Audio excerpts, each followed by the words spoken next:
Today, we dive into a topic that we all face and go through sometimes. We discuss what it means to live life on autopilot. Let's go ahead and let's talk about that.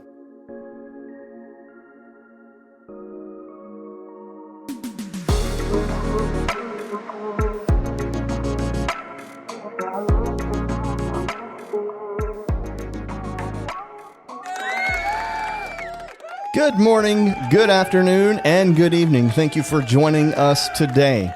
Welcome to Let's Talk About That. I'm your host, Daniel Scott, and joining me today is Pastor Scott Whitley. Hello. We have got some good content lined up today, I believe. We are going to be talking about autopilot, living our life on autopilot. We may even talk about some Teslas. Uh-oh. Maybe. I heard a preacher say the other day he worked really hard for his. Oh, really? Yep. He said people give him a hard time. He said, y'all better leave me alone. He said, I worked hard for that thing. That's awesome. Off topic, but did you see where Dodge is wanting to do a Dodge Ram that's quote unquote all electric? Really? Yes. But it's going to have a V6 motor in it that'll power a generator. That generator then provides the power for the electric batteries. Makes perfect sense. They said it's basic. I watched a video that made more sense of it because I heard a lot of people griping and saying, oh, it's all electric. Look at them being all electric. And I'm like, yeah, but it makes sense because the video explained that it was similar to how like the locomotives and stuff do that. I was like, oh.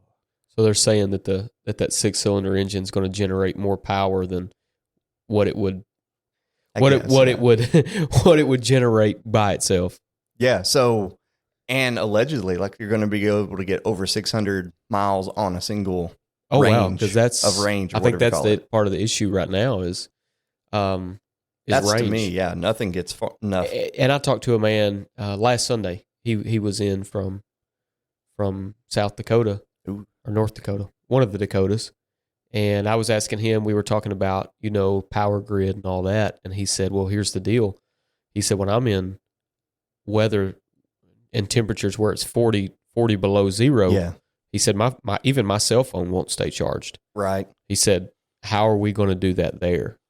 And the generator way may work. That could curb some of that for sure. That could curb some of that. I don't know. But they delayed it. That's what the whole video was talking about, is how they delayed it. But then I was like, that's pretty impressive, actually. I've driven a hybrid, and, the instantaneous power, that's, I like that.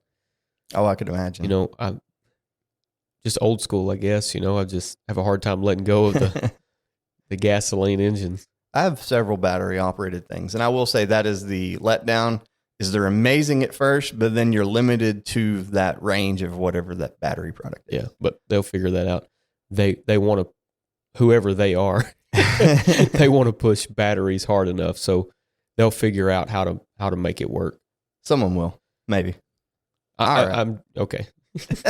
Go ahead. I'm just like, we thought of, or somebody invented a gasoline combustible engine. Right. And there was lots of other steam, coal. Yes. We've evolved in the in that industry. All it takes is somebody sitting down and applying themselves and saying, "Hey, well, I figured out that it can run on whatever, right. this, or I've created this," and they'll figure it out. Well, really, the combustible engine has had several years to get where it is now. Right. I mean, over 100 years, maybe. I can't remember exactly when the first ones came out. Sure. Well, I mean, I wasn't there, but yeah. for those that that pride themselves on accuracy and facts, I just want it to be known that I was not there when the first one was produced. We're probably around at least 100 years by now. Oh, yeah. I think it was like early 1900s. So for sure. Well into the 100-year. And the combustible engine, gasoline engines are just now getting to the point where, they're really good. I mean, they've always been good, but now they're getting where they get good gas mileage. Yeah. And have power. Right. Battery power, next 100 years of it, who knows? Who knows? We'll see. You might. I'm not going to be around in 100 years. Lord willing. Lord willing. All right. Let's go to the jokes of the weeks. Week, not weeks. I don't know. It might be. Depends on how good it is. The joke of the year. Oh, this is the joke to begin the year, I think. No, this is a never second. mind. Should be second week. This should be the second week. Yeah, filming early. Filming early is starting to throw me off. All right. So I went to the doctor the other day and I was diagnosed as being colorblind. Really? It completely came out of the purple when I heard the news. Oh, wow. Wow. Yeah, that was really bad, but I thought that was really funny when I heard it. I was like, great. Purple. And I was like, oh, yeah, because they're colorblind. I had to explain it so maybe a few other people will get it. Right. So I was really proud of myself the other day, too. I finished a puzzle. It said 3+ years on it, and I was able to finish in 5 days. I'm so proud of you. Oh, Lord.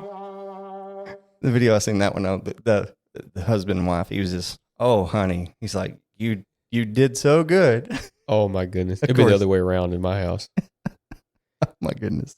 Take me 3 years to put it together. So did you know that I'm really, really fast at math? I didn't know that. Yeah. Ask me anything. 4 + 4. 22. What? It's not right, but it was really fast. That's true. All right. That is true. Yeah, these were really bad this time. I apologize. I apologize in advance. That was great. All right. So if you've ever felt, to get into our topic today, talking about autopilot, if you've ever felt like you're just kind of going through the motions, then today's episode is for you, hopefully. And I hope today that we can help you break free from the ruts that you feel like you're trapped in. So we're going to discuss the topics of going through the motions, living life on autopilot, whatever you want to word this. But sometimes it's somewhere that we've almost all been at some point in time, at least once. Some of us probably have spent a lot of time there. I've spent a lot of time there myself where I'm just like, Lord, it's just another day. But that's never a safe place or a good place for us to be in. So talking about the Teslas, we'll talk about this. So there was an autopilot car. I wasn't going to name the brand name, but now I did.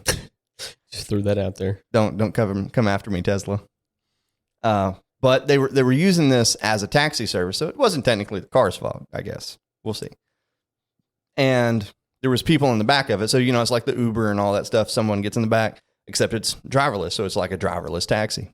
Yeah. So somebody was in the back of this, and suddenly the car starts swerving into oncoming traffic and driving in oncoming traffic, thinking that it's where it needs to be. Oh my goodness.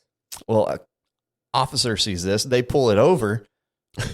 Yeah, it was really wild because that you see all this from the dash cam and then the officer, and you're like, what is going on? Because the officer walks up and he's like, there's no one in here except in the back. And they're like, it wasn't me. It wasn't me. It was on autopilot.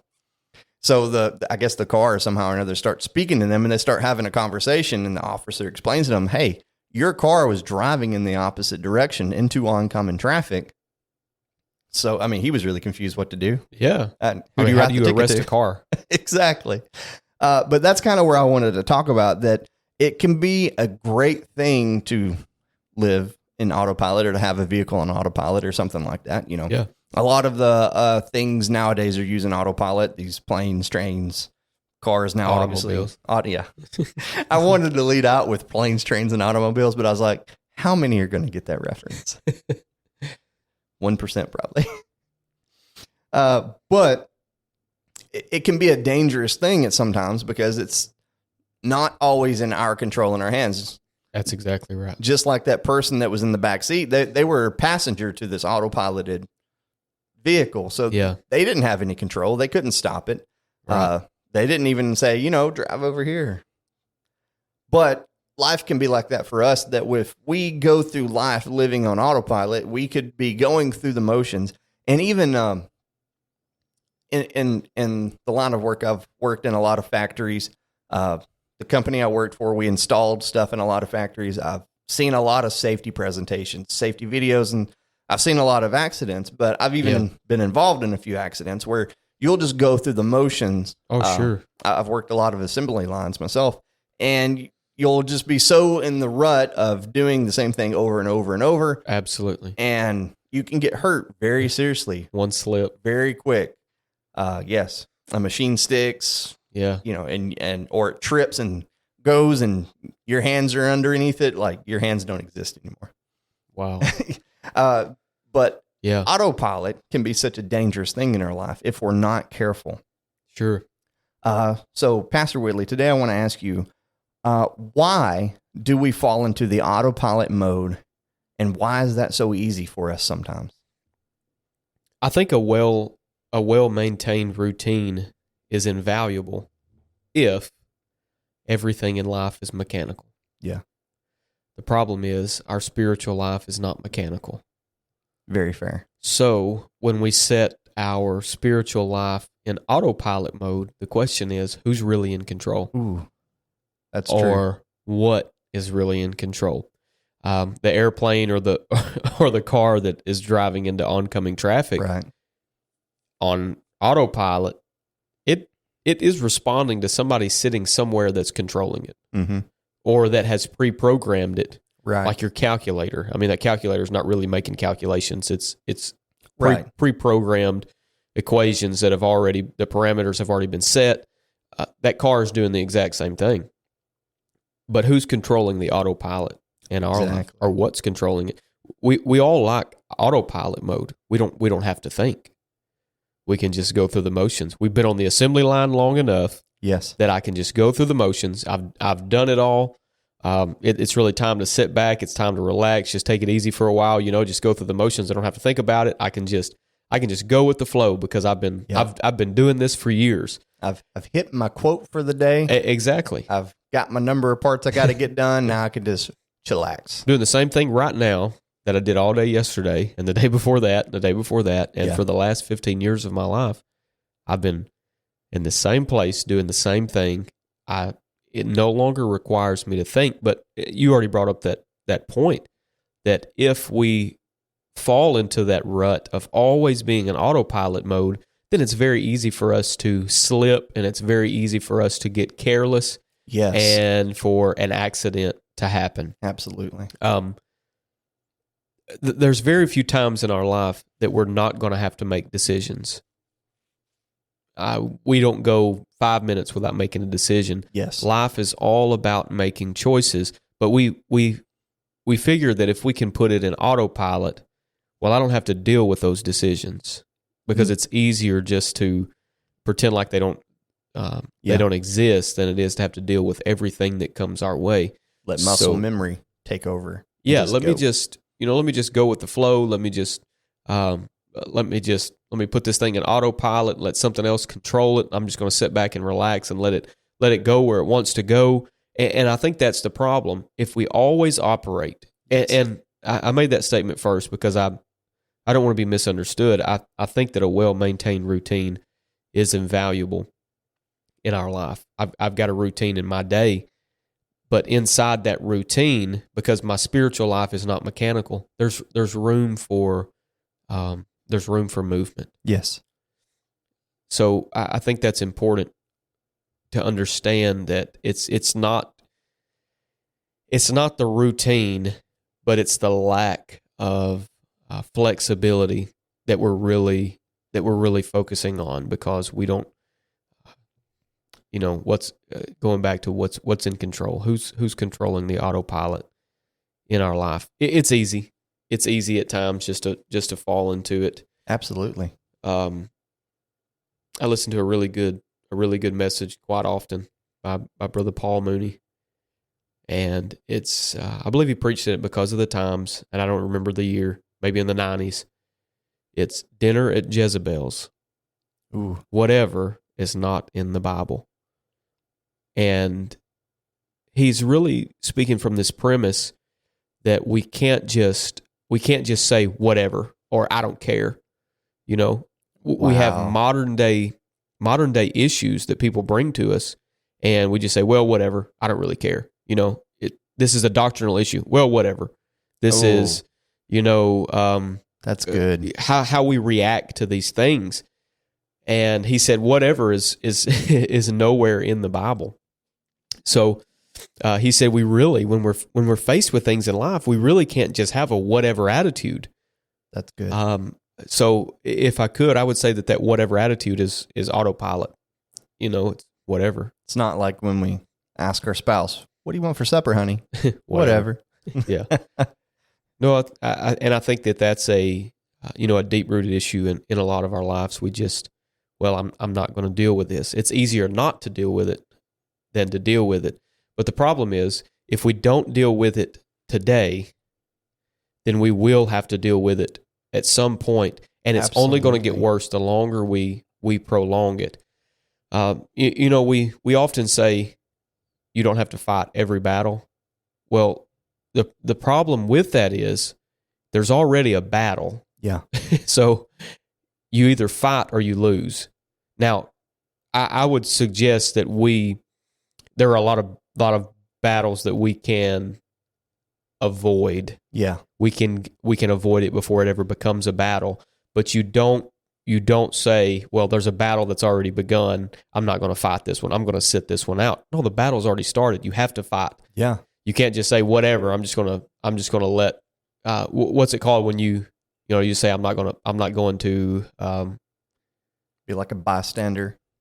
Yeah, it's like I'm going to forfeit. Yeah. I'm going to forfeit and just let when you forfeit, it's not both sides walk away and we say, okay, well, we'll decide to do this another day. No, when you forfeit, the other side automatically wins. Yes. Without you putting up a fight. So when the battle is already started and we choose to just sit on the sidelines, then we have automatically lost, but also automatically we have allowed the other side to win. So I kind of get a little cynical when people say, you don't have to fight every battle. I'm like, absolutely. Ooh. The battle has already begun, so I have to. Now, do I believe that we should avoid some things? Absolutely. I think we can avoid them before the battle ever starts.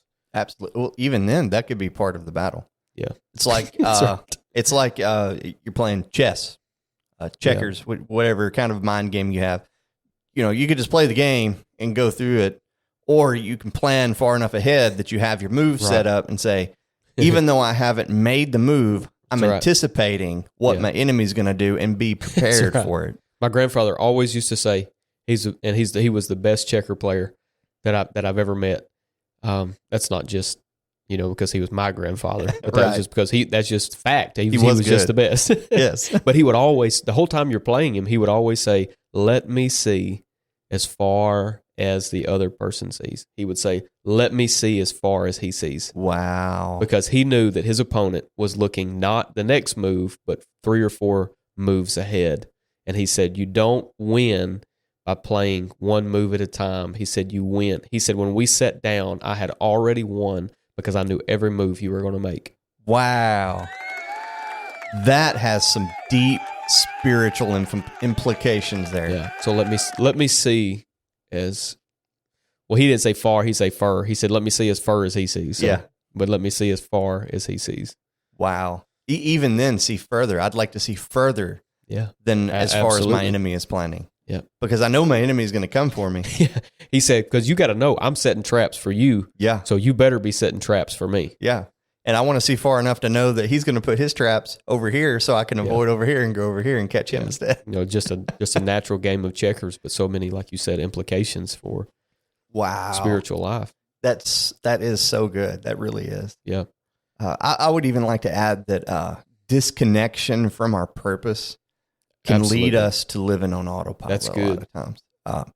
And when we become disconnected from things, specifically when we become disconnected from reality, and I feel like that's one of the worst places we suffer nowadays. Not just the church, but everybody suffers from being disconnected from reality because we got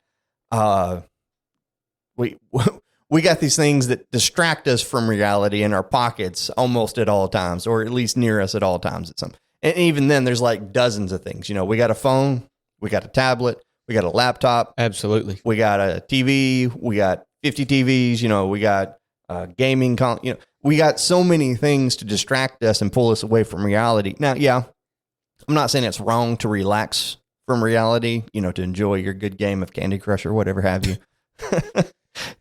But, it can become a point to where it's such a distraction that that's all we want to live in. We want to live in the fiction that we've set, our favorite TV shows, whatever, novels, that we want to live in those worlds and escape our own reality because our own reality isn't panning out the way we want it to or what have you, because, but that's not the life that we should live. We're only dealt this one life and we absolutely should live it to the fullest, in my opinion. Absolutely.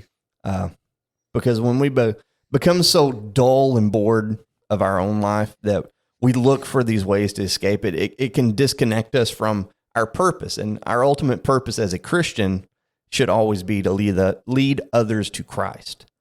Always.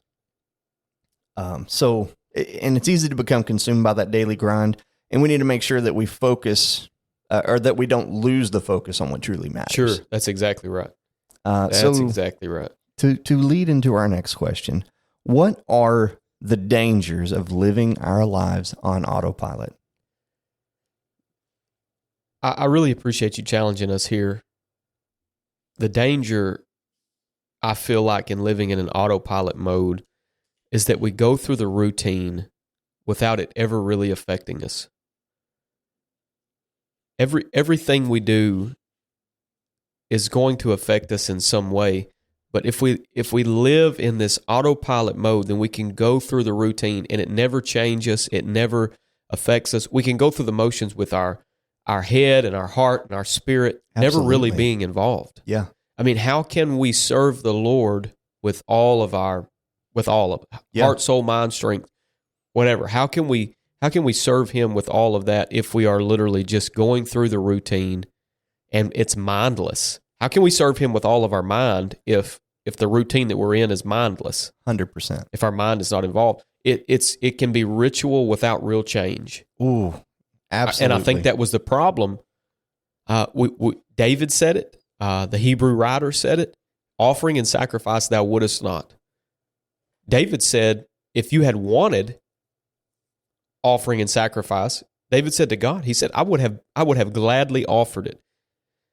He said, but you didn't delight in those things. The Hebrew writer said, sacrifice and offering thou wouldest not, but a body hast thou prepared me.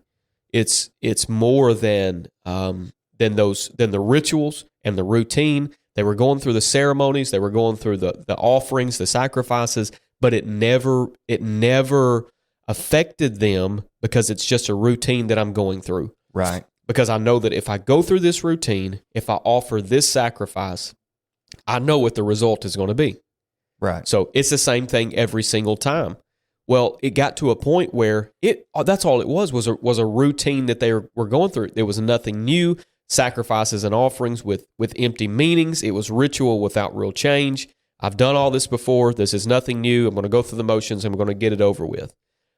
For most people, I would like to think that the culture in our local church is a little bit different than this for most people that come into church, even in their daily life. But let me use the church services as an example. A lot of churches across the world, it's Sunday morning, I'm going to get ready, I'm going to go to church, I'm going to go through the motions, I'm going to go through my life classes or Sunday school classes or whatever, worship, preaching, and then as soon as preaching is over, we're going to go to the restaurant and, we're already looking ahead at the restaurant and the evening, the afternoon nap, if you're a napper or whatever, a reader, maybe you read on Sunday afternoon, you do, planning and preparation for the week. But we can get into that habit of I already know what's going to happen. It's going to be in this order. And when as soon as I start feeling like we get into a rut or a routine, I'm going to throw a monkey wrench in there. Yeah. I'm going to change it up. Because we can go through the motion and, sometimes maybe we need to preach first and then have worship later. Yeah. Or instead of saying, it's going to be 3 songs, offering, prayer, or prayer, 2 songs, offering, whatever, preaching.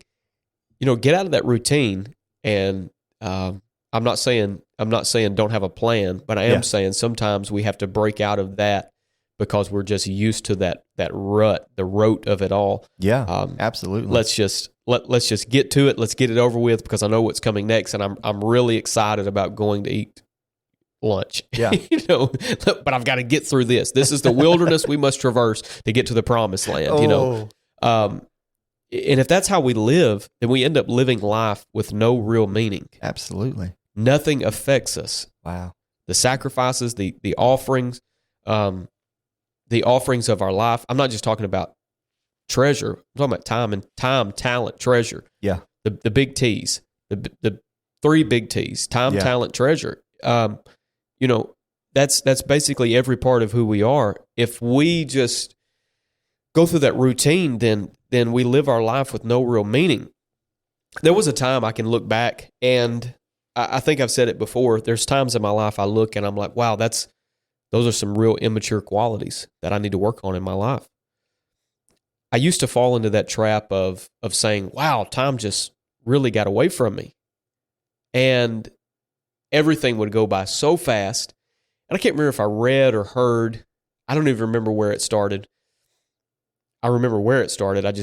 Or when it started. I don't remember how it started. But I remember reading or hearing somebody say, if you will take inventory and slow down in your life and pay attention to every moment, then at the end of the day, end of the week, end of the month, end of the year, you're not going to look back and say, wow, time just got away from me. It slipped away.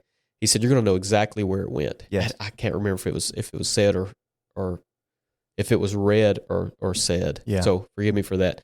Now I'm a lot more conscious of every day, every moment.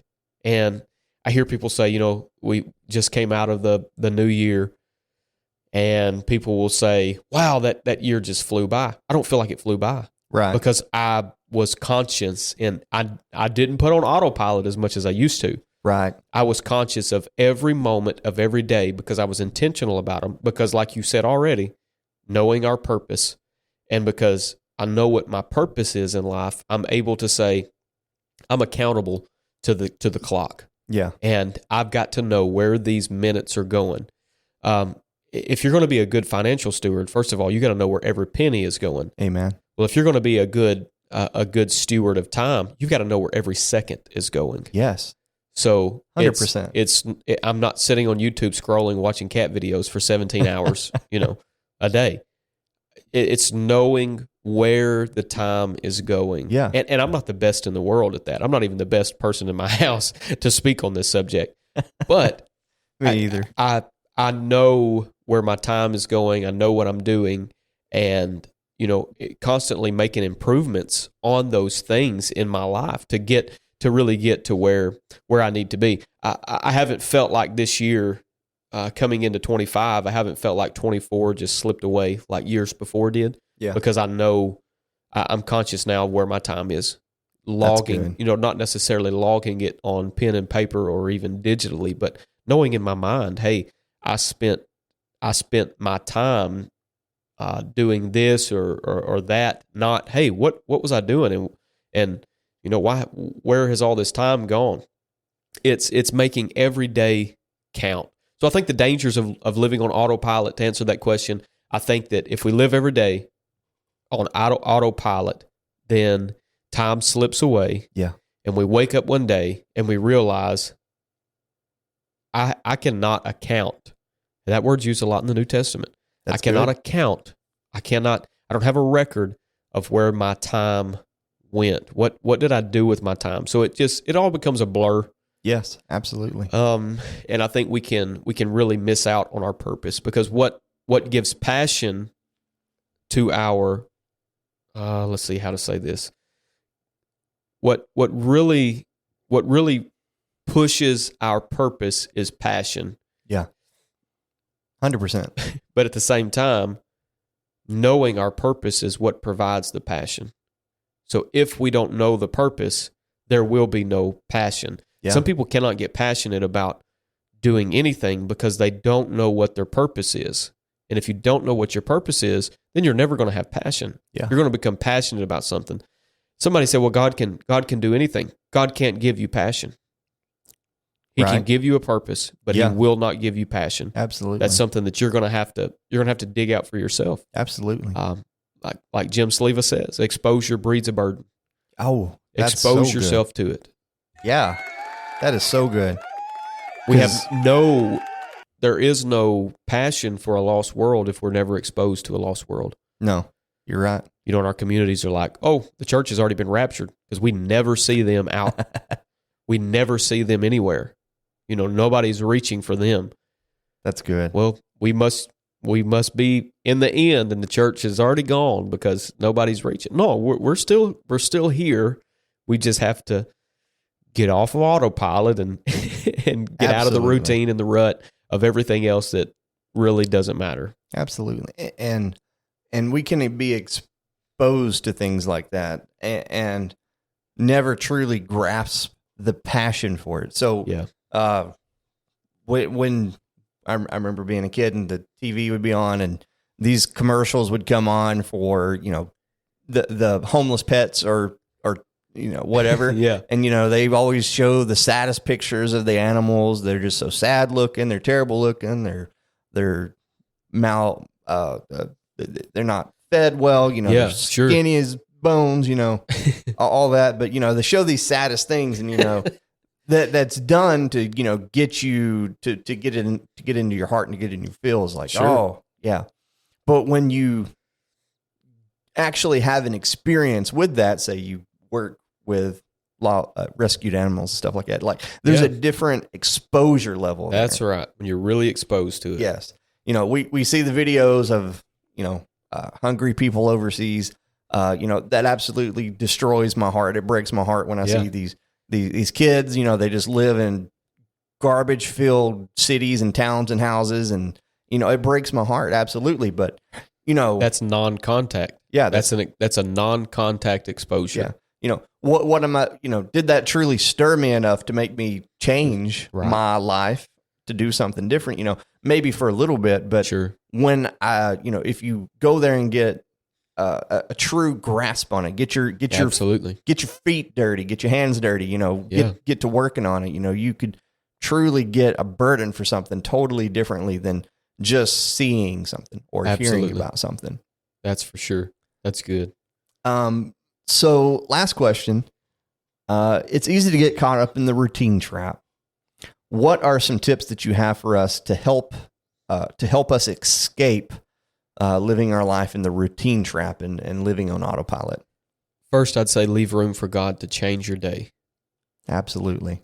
Too many people want to plan every single second and leave no room for God to move. One thing Brother Mooney used to say every day he was teaching, preaching, whatever to the students at IBC.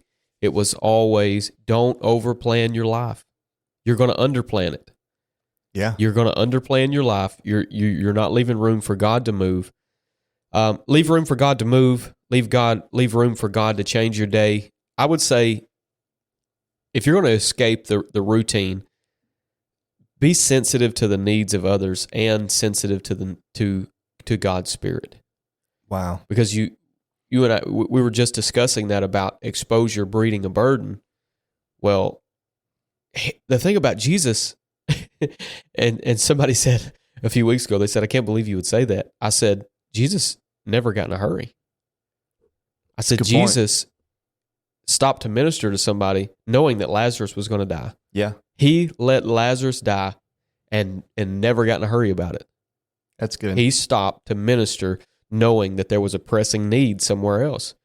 That's exactly the truth. He said, I'm not going to bypass these needs on the way to Lazarus' house just because he has a pressing need, because to Jesus, those needs were just as important as the one at Lazarus' house. Exactly. So we can get into that into that rut of saying, well, I've got to get to Lazarus' house and I can ignore everybody on the way there. Yeah. Well, there's a lot of ministering that can be done between here and Lazarus' house. Absolutely. And I can't be so focused on that I miss these ministry opportunities in my life. Be sensitive to the needs of others, sensitive to God's Spirit. If there's anything that I feel like we need in this hour, is we need discernment. We need discernment among the saints. That's good. The saints of God have got to be able to say, is this of God or is this not of God? Is this spiritual? Is this of God spiritually, or is this something carnal? And we have to be sensitive. We have to try the spirits. Right. That's a biblical command. And honestly, I believe that you asking these questions and just bringing up the topic, I think that's an excellent way to help us escape that trap. Because if we're going to get out of the rut, if we're going to get out of the routine, if we're going to get out of the rote, then we need to know that we're in one. Yeah. I was fixing to say that. How am I going to get out of it if I don't even know I'm in it? Yeah. How do you break a bad habit or an addiction if I don't know? If you don't know that you have the problem in the first place, you got to have that. What's the moment? People have that the moment. Yeah, where you come to yourself. Yes. The prodigal. The prodigal that was in the pig pen. Well, we won't talk about the one that was in the house. Right. But the prodigal that was in the pig pen, he had to have that coming to himself moment. He had to come to himself, or he would have just stayed in the world, stayed in the pig pen. But he's like, whoa, wait just a minute. Intervention. That's what I was trying to think of. Yeah. That interventionary moment. He had that moment in the pig pen. He's like, But so did, we use that with the prodigal, but so did the woman with the issue of blood. Yes. Oh my gosh, yes. She said to herself, she had that moment too. Yeah. And I feel like you asking these questions, that's our opportunity to have I'm about to come to myself, because I've been living in, wow, that's good. I just have in my mind there. It's about to come out, I hope. Yeah, if I can just say it like I've had it in your mind. Yeah. I love it. We live in that autopilot mode, Yes. not even realizing that we're in the pig pen, not even realizing that we're sitting on the couch with a disease that we've had for over a decade. Yes. In autopilot mode, we've Whoa. got to have that moment that says, wake up, get off the couch, even if you got to crawl down the street. Jesus is coming Yes. down your street. I don't even know if he's ever going to come this way again. Yeah. I don't know that we have a record of him ever going through that town again. We don't. So if I don't come to myself and get up right now, Yes. where do we go from here? Yeah. Where would the prodigal Whew. end up if he had not gotten up at that moment? I That's mean, good. where had he gone? He had left the Father's house and then into. I mean, he was already at rock bottom. I mean, What did it say? He spent his inheritance on riotous living. Yeah. I think it said with the women of the world, and then he's in the pig pen and would have filled his belly with the husk that the pigs were going to eat, that the swine were going to eat. yuck. Now, if that's not an autopilot and very blinded to the situation, I mean, really? Yeah. You left that and you're here and you're okay with that? Yeah, he was, until he had that moment where he came to himself. Yeah. The So- revelation. He had the revelation. I mean, my God. And speaking back to the woman with issued blood, I mean, she probably got to that point where she done spent literally everything she had. She spent all of her money, all of her time, all Yeah. of her hope. She spent all of her Oh, hope that's good. on the doctors of the world, on the Yep. things of the world to say, hey, make this better. Yeah. You know, I'm sure there's some people sitting out there in the world today, you know, they've given up hope. They've Sure. spent their hope on alcohol. They've That's spent good. their hope on drugs. They've spent their hope on riotous living, you know, having a good time. And they're like, I can't get away from reality. Yeah. I'm ready for anything to drag me out of my miserable self. That's good. But like you said, until they have that revelation that Jesus can change this, Yeah. and I've got to do something about this. So I've got to find Jesus. We need to talk about that spent hope a little bit more sometime. Oh, that's good. good. Hear a lot of people dealing with that, but they never talk about every doctor she went to, she hoped that was going to help. Yeah. Well, how much hope do you have? Oh, I mean, how much hope that's do good. you spend before you are hopeless? yeah, absolutely. And then when you're hopeless, what do you do? If we're going to escape the ritualistic and the meaningless traps of routine, and I said it that way because That's good. I've already said that some routines are not meaningless. Yeah. Like brushing your teeth. Please, for the love of all that is holy, brush your teeth. Yes. Shower. Yeah. There's not a gift of halitosis, you know. Put on cologne, but just the right amount. Right. One spritz is enough. If we're going to escape those routines, the ritualistic and meaningless traps of routine, then we must be aware of which ones that we just go through the motions with. Does it, I keep having to go back to this, does it affect us? Prayer can become nothing more than a routine instead of a lifestyle. Ooh, I see people go to the prayer room all the time, and they go in, they pray their little prayer. It does not affect them. Right. And then they leave the same way that they came in. Or you read the Word of God. Absolutely. Sure, you read 50 chapters today, but did it affect you, like you said? Yeah. Oh, goodness, that's good. You know, prayer can become that routine instead of a lifestyle.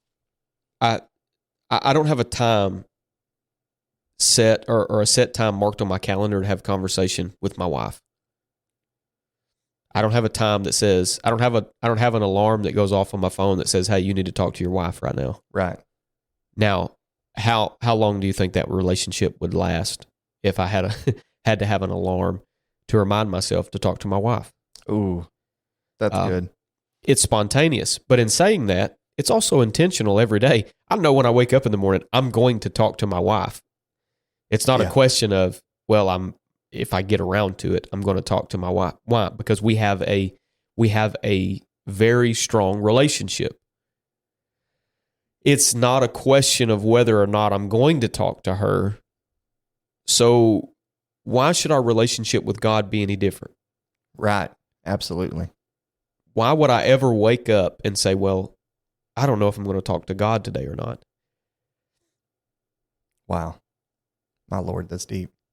I have, yes, in my life, I have a prayer time, but I'm also mindful of Him all day long. Right. The Bible says pray without ceasing.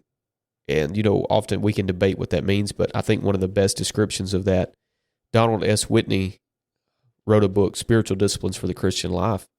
And in that book, he said we can imagine our prayer with God or our prayer life like a phone call with God. You wake up in the morning, as soon as you get up, ring, ring, ring, you know. Yeah. I get on the phone with God. There's frequent interruptions during my day, and I say, God, I'm going to have to put you on hold for just a minute. But I always know that God is on the phone waiting for me to come back. Right. Now, obviously, it's not on a phone, but I always know that God's waiting for that conversation to be picked back up. So it goes from being a rut or a routine that says, oh, at 4:45 in the morning, I'm going to talk to God for 45 minutes or 30 minutes or whatever.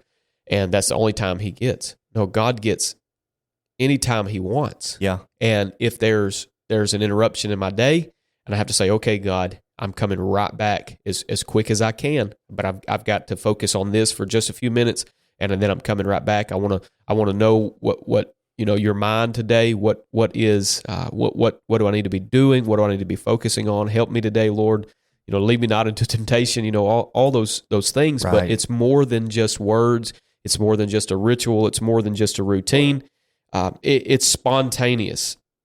Wake up in the morning, get on the line with Him, always knowing that God's waiting for us to come back and finish that conversation. And it literally becomes a lifestyle. Yeah. So the last thing I would say on that question is, if you want to grow, you have to break out of autopilot mode. Absolutely. I've got a lot of things that are turning over in my mind right now from the prodigal and the woman with the issue of blood, and a lot of things going on at the moment. So a lot more that I got some future podcast episodes lined up from that now. Could be said. If you want to grow, you've got to break out of the autopilot mode. Yeah. Especially in your spiritual life. Yeah. And back to it, like I think I'm going to make a couple of these into podcast episodes, because don't ignore the ministry moments. Like just that title is amazing, because it's so good and so true. And about being hopeless. I mean, my Lord. Good stuff. I need to ask you the questions on that one, because that was good. I think they want to hear it. They want me to ask you the question. I definitely don't think I that's hear true. it. You hear that? Oh yeah. Whoa! Oh, where's it at? Yeah, I hear him all right. Go on now. Oh, I love my effect board. All right. Effect board. Effect, not effect.